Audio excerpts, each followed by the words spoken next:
We have all been there. With that old car, or maybe it's an aging computer, or a piece of factory equipment that just keeps needing one more expensive fix. And you're stuck with that nagging question, right? Do I keep pouring money into this thing, or is it finally time to just bite the bullet and get a new one? What feels like a personal headache is actually a huge business decision. But here's the good news. You don't have to just go with your gut. There's actually a powerful economic framework for this. It's called replacement analysis, and it's designed to give you a clear, logical answer. So let's dive in and see how it works. Okay, so the best way to think about this is like a competition, a real head-to-head showdown. In one corner, you've got the asset you already own, and in the other corner, the shiny new replacement you've been eyeing. So, let's get to know our competitors. In the world of replacement analysis, we call your current asset the defender. Makes sense, right? You're defending the decision to keep it around. And the new one? That's the challenger. Because, well, it's challenging the defender for its job. The very first step, always, is just to clearly identify who's who in this matchup. And this really lays out their financial stories perfectly. Look at the defender.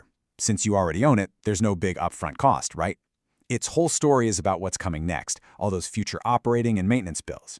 Now, the challenger is a different story. It's got that big initial price tag, but then it has its own set of future costs. The whole game really is figuring out which of these two paths is going to be cheaper in the long run. Okay, so for any fair fight, you need a clear set of rules, right? The rules of engagement. In replacement analysis, there are basically two main ways to compare our defender and our challenger. Let's break them down. First up is the cash flow approach. This is probably the way most of us would think about it naturally. You figure out what you could get for your old asset, its trade-in or resale value, and you just treat that money like a down payment on the new one. Simple as that. It just reduces the sticker price. So just to see it visually, the money you get from selling the old machine, our defender, it just comes right off the top, lowering the amount you have to finance or pay for the challenger. It's super simple, it's clean, easy to understand. But, and this is a big but, it's not actually the sharpest way to look at this. And that brings us to the pro-level move, the opportunity cost approach. Now this one requires a little bit of a mental flip.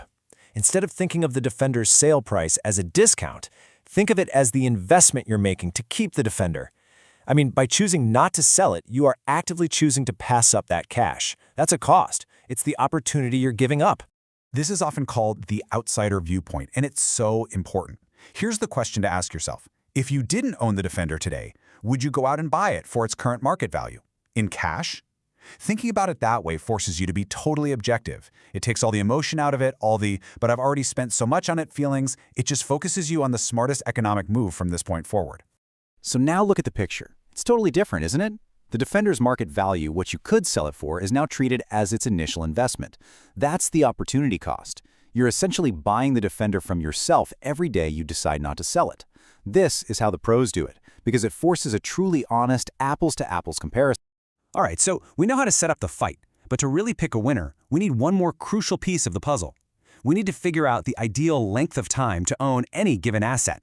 This is the real secret weapon for minimizing your costs. It's all about finding that economic sweet spot. And that sweet spot has a name. It's called the economic service life, or ESL for short. Now, this is really important. The ESL has nothing to do with how long the machine will physically keep running. It's not about its physical life. It's about its economic life, the exact number of years you should own it to get the absolute lowest average annual cost. That is the magic number we are hunting for. Okay, this graph right here is the heart of the entire idea. You've got these two forces basically fighting each other. On one hand, you have your capital recovery or ownership cost.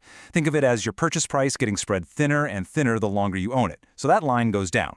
But pushing in the other direction are your operating costs. Maintenance, repairs, fuel, all the stuff that just gets more and more expensive as the asset gets older. So that line goes up.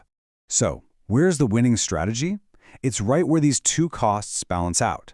That top line, the total cost, is just the other two added together. And notice how it makes this classic U-shape. The total cost goes down for a while, it bottoms out, and then it starts to creep back up as those rising repair bills start to outweigh the benefit of spreading out the initial purchase price. That lowest point on the curve, that's it. That's your economic sweet spot. That's the ESL. Let's look at this with some actual numbers. See that total annual cost column? It starts out pretty high. Then in year 2, it drops. Year 3, it drops again. And then bam! In year 4, it hits its absolute lowest point, $45.90. But look what happens in year 5. It starts going back up. So for this asset, the economic service life is 4 years, period. If you keep it any longer, you're actually paying more per year on average. Okay, just one last little thing to think about. It's called your planning horizon. And it's a simple question, really. How long are you going to need this thing for? The answer to that question kind of sets the stage for your whole analysis. So if you run a factory and you plan on being in business pretty much forever, that's what we call an infinite horizon. You're just looking for the machine with the lowest annual cost, period. But what if you're buying a truck just for a specific 3-year construction project? Well, that's a finite horizon. In that case, you don't care about the forever cost, you just need to find the cheapest option to get you through those 3 years. All right, so let's wrap this all up into a simple 3-step playbook. Step 1, identify your players. Who's the defender and who's the best challenger out there? Step 2, find the sweet spot, the economic service life, for each of them. That'll tell you their absolute minimum annual cost. And step 3, you just compare those two magic numbers. Whichever one is lower is your winner. It really is that straightforward. What's so powerful about this is that it takes a fuzzy, emotional decision and turns it into a clear, numbers-based one. It works for massive factory equipment, for a fleet of delivery vans, and yep, it even works for that old car sitting in your driveway right now. So the question I'll leave you with is this: what defender in your life or in your business is ready for its showdown?